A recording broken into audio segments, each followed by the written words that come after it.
Un placer tenerte aquí y escuchar de primera mano, bueno, toda esta historia. A ver, fue detenido en el día de hoy, en la embajada. Sí, y la primera pregunta es, ¿qué pasó si está dentro de la embajada? Claro, no tiene inmunidad ahí. Correcto, debería ser. Lo que pasó fue, vamos a resumirlo, señora, le sacaron el banquito.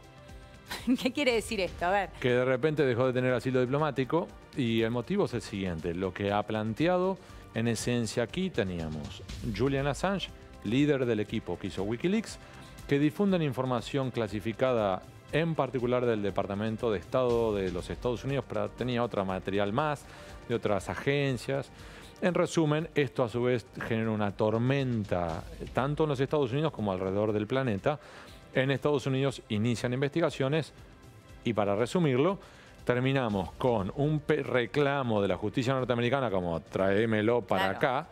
Y a su vez también había un reclamo de Suecia. ¿Recordás que en un momento él fue acusado de violación? Sí. Entonces, él lo que planteaba era, yo acá no puedo descartar que sea que aunque me entreguen a los suecos, que los suecos a su vez después me manden a Estados Unidos. Claro. Allí es donde, a su vez, Julian Assange pide asilo diplomático en otro mundo paralelo, distinto al actual. ¿Por qué? Porque eran los tiempos en los cuales estábamos entre Hugo Chávez y Nicolás Maduro, que además tenías en Ecuador, ¿te acordás? A Rafael Correa. Exacto. Es decir, el contexto geopolítico, por lo menos en América Latina, era muy distinto. Es cierto, Ecuador, Venezuela, Cuba. Correcto, ¿no? Nicaragua y tantos otros, Bolivia, Argentina. Y en ese contexto es que Julian Assange obtiene un asilo diplomático por el cual permaneció en la embajada de Ecuador, que en el contexto, para simplificarlo, tu embajada es como tu país, claro, con lo cual estás en territorio ecuatoriano. Esta es la esencia. Ahora bien, ¿qué pasó? Que cambió el gobierno, ya ahora Rafael Correa no está, el que está ahora es Lenín Moreno, que era el vicepresidente de Rafael Correa, pero no es lo mismo que Correa, de hecho ahora están peleados, para hacer la historia corta. De repente Lenín Moreno dijo, se terminó. Le soltó la mano, le sacó el banquito, como dijiste vos recién. La expresión literal, si me permitís, porque dado, y acá estuvo muy astuto Moreno, porque cuando vio la tormenta que se avecinaba, salió muy rápido por Twitter, sacó un comunicado. Muy sencillo, no voy a leerlo completo, pero lo que ha planteado era que su país, Ecuador, había decidido soberanamente retirar el asilo diplomático a Julian Assange por violar reiteradamente convenciones internacionales y protocolos de convivencia en la embajada. ¿Qué significa eso traducido al español? Era, vos y yo nos pusimos de acuerdo, oíme, aflojá, no, yo te hago el aguante, vení a la embajada, está bien, pero quédate quietito, no salgas a desafiar, no salgas a prepotear, bajá el perfil. Y en vez de esto, lo que plantea Ecuador es que, lejos de esto, mantenía entrevistas y que incluso en el último intento de filtración, Assange no solamente participó, sino que se reunió antes y después de la filtración con el propio equipo de Wikileaks. Con lo cual, lo que dijo, en definitiva, el gobierno de Lenín Moreno fue, yo te dije que te quedes quieto y en vez de quedarte quieto, usaste la embajada como una Usaste mi país como una suerte de centro de Wikileaks. Además, habla de las normas de convivencia que vos mencionabas recién, ¿no? Y ahí menciona que tapaba cámaras, hasta menciona al gato. Correcto. ¿No? Y en ese contexto, a su vez, si te cambió el ambiente que tenías en Ecuador, también cambió el norteamericano. ¿Por qué? Porque teníamos, recordemos, en aquellos tiempos estaba Barack Obama, que por un lado fue muy crítico de Wikileaks y de este señor en particular, de Julian Assange, pero al mismo tiempo midió muchísimo lo que distanciaba las palabras de las acciones. Entonces, lo criticaba Assange, pero nunca dio el paso formal para tratar de obtener la extradición. Y la vuelta de la vida, se fue Obama, apareció Trump, que mientras que estaba en campaña, entre otras cosas, habló infinidad de veces en apoyo de Wikileaks, porque a su vez Wikileaks había expuesto varias macanas de la entonces secretaria de Estado, Hillary Clinton, y a su vez, después, su gran rival demócrata.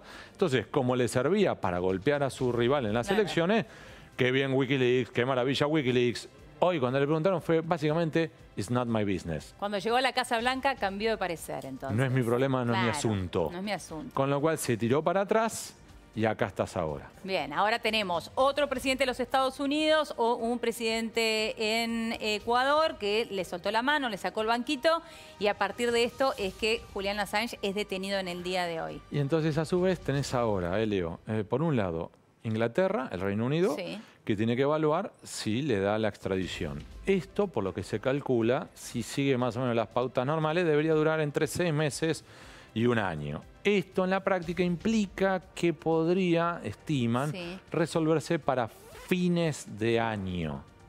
Esto, estamos hablando de un caso muy especial que puede ocurrir cualquier cosa. claro. Pero estas son las premisas generales. ¿Y en el mientras tanto? Mientras tanto tenés que, por un lado, Suecia ya está evaluando otra vez el reclamar la extradición por esta acusación de violación. Que yo creí que se había cerrado. Se había cerrado, pero en un archivo, no un sobreseimiento. Parece un matiz, no lo es. Cuando es un sobreseimiento no te pueden volver a juzgar. Claro. Cuando es un archivo es, déjalo acá porque no podemos avanzar. Ahora, claro, si de repente se abre la oportunidad de poder avanzar, venga, vamos a intentarlo. Claro. Entonces, ahí está en el primer paso. Ahora, a su vez, insisto, este señor Assange dice, lo que acá no podemos descartar es que así donde yo pise Estocolmo, ¡pumba!, me manden para Washington. Claro, claro. ¿Qué ocurre allá? A su vez tenemos una historia en la cual a él se lo acusa de conspiración, la expresión correcta es, para acceder a sistemas del gobierno con información clasificada. Otra vez, traducido al español. En su momento, Elio, ¿recordás que un personaje paradigmático de toda esa historia Wikileaks fue el señor Bradley Manning, un soldado del ejército de los Estados Unidos que se detectó que había sido la gran filtración, él había sido el responsable, que él se lo había dado a Assange y Assange lo filtró después al mundo. Correcto. Sí. El señor Manning fue condenado a 35 años de prisión, está en una cárcel de máxima seguridad. Después, para resumirlo, además, él avanzó por su propio camino, ahora es Chelsea Manning, es decir, cambió de género, y que ahora la acusación de los Estados Unidos contra Assange es, vos estuviste como parte de la conspiración junto a Manning. Correcto. Ahora, a su vez ya aclaró el gobierno de Estados Unidos que no le corresponderían 35 años. Le podrían corresponder más o menos 5 años de prisión. ¿5 años? De todos modos estamos siendo hipotéticos. Estamos hablando que Inglaterra disponga la extradición, que Suecia veamos qué hace, que Estados Unidos veamos qué hace para que después lo tengan que condenar eventualmente.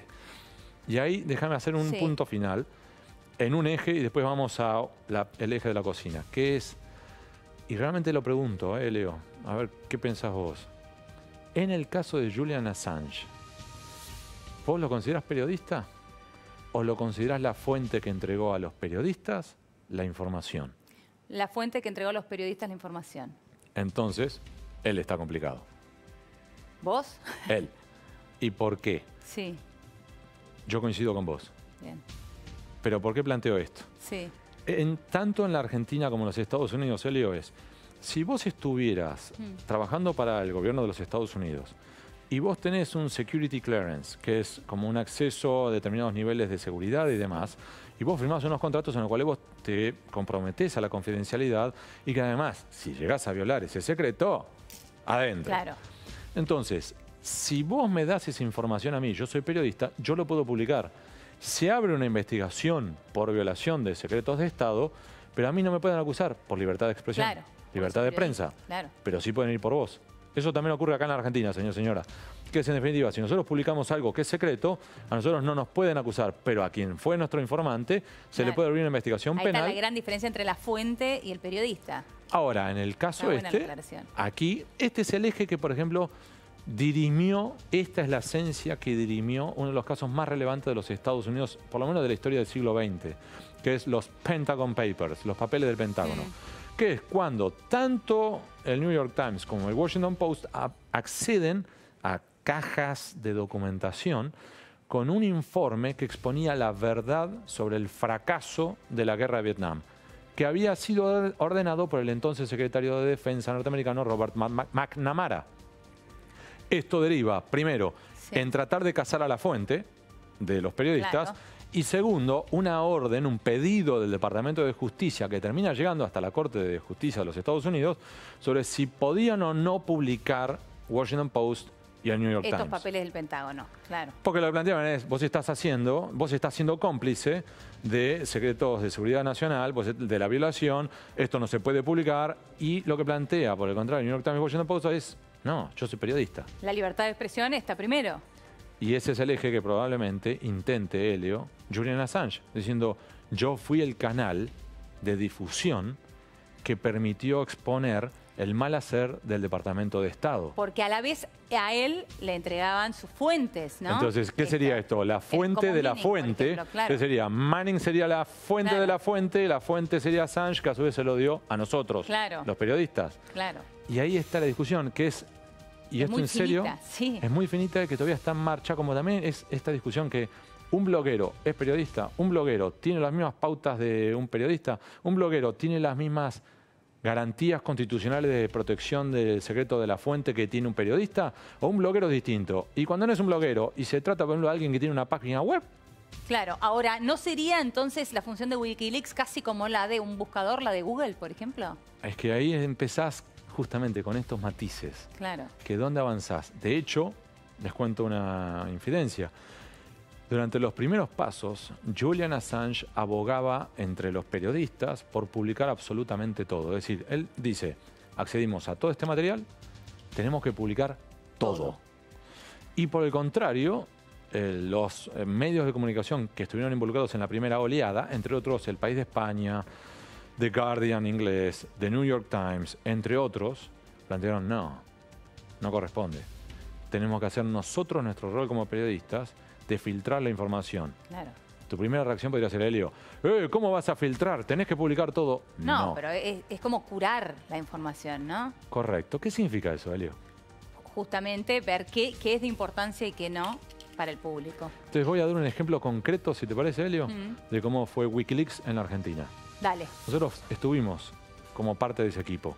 No estuvimos en la primera oleada, porque la primera oleada fueron muy pocos medios internacionales de primer nivel, como The New York Times, los que mencioné antes. En la segunda oleada nos convocan y yo en definitiva tuve que viajar a Londres, nada, una pavada en un momento, para proteger justamente al equipo. Fíjate que solo han logrado avanzar contra Assange, no contra su equipo, porque su equipo se mantiene en secreto. A su vez, ¿qué ocurrió? Que para poder contactar a ese equipo, en un momento me llamaron al hotel, y terminé subiéndome a un subte, bajándome en una estación de subte de Londres, ponerme contra una pared y tenía que esperar a un señor que estuviera de traje gris y zapatillas azul Francia. Así que imagínate, en el subte... Esa era la señal. Traje gris, zapatillas azul Francia. En el subte de Londres y yo así, mirando a la gente pasar a ver quién tenía. ¿Quién tenía las zapatillas azul Francia? Y ahí nos subimos a otro subte. Para hacer la historia corta, obtuve un pendrive. Ese pendrive a su vez venía con una clave encriptada. A su vez tuvimos que abrir un correo electrónico con doble encriptación con un servidor en Suiza para que no pudieran romperlo en los Estados Unidos, para a su vez regresar a la Argentina. Y solo cuando estuviera de regreso en la Argentina, el acuerdo fue que podía escribirles para que entonces, cuando en efecto llegué, les escribí y me mandaron una clave a través de ese servidor encriptada con la cual pudimos desarmar el pendrive que teníamos aquí. Y obtener toda la información. ¿Por qué, Elio? Porque si por el motivo que fuere nos hubieran detectado y nos frenaban en el aeropuerto de Heathrow y nos hubieran dicho, señor, usted trabaja para Wikileaks, soy periodista, no lo puedo decir, deme todo lo que tiene. Yo tenía el pendrive con la información. Se llevaban toda la información, claro. Entonces, el ejemplo concreto es, de la información que nosotros teníamos, Elio, no todo salió a la luz. Tan sencillo como eso. Eso es parte de la responsabilidad de un periodista. ¿Y querés el ejemplo concreto? ¿No? Sí. En los cables diplomáticos que accedimos nosotros estaban los datos de una operación en marcha en la triple frontera sobre narcotráfico, contrabando, varias cosas más, no quiero contar los detalles, pero que en definitiva aparecían los nombres reales y ficticios de los agentes encubiertos en la triple frontera. Con lo cual, Elio, si nosotros hubiéramos publicado a tontas y a locas, primero, hubiéramos dinamitado una investigación sobre contrabando, narcotráfico y demás en la triple frontera. Segundo, no sé si los hubieran matado, pero por lo menos los poníamos en riesgo a otra gente. Y ahí está uno de los roles de un periodista, es decir, evalúa qué corresponde y qué amerita publicar o no. Podemos estar equivocándonos y puede ser, pero preferimos a veces equivocarnos por el lado de la prudencia y no que vuelen pedazos en una operación por narcotráfico en triple frontera. Y por esto que estás contando vos muy bien es donde está la diferencia entre Julian Assange y un periodista, ¿no? Exacto. Allí es donde se va a dirimir, eventualmente, sea en Inglaterra en el juicio por la extradición o luego en Estados Unidos, si el señor Assange merece, puede ser condenado, o si por el contrario merece, puede ser absuelto, precisamente en pos de la libertad de expresión. Hugo, un placer, como siempre. Muchísimas gracias. Muy buena noche. Vamos a ir a una pequeña pausa en La Nación PM. Quédate ahí, ya venimos.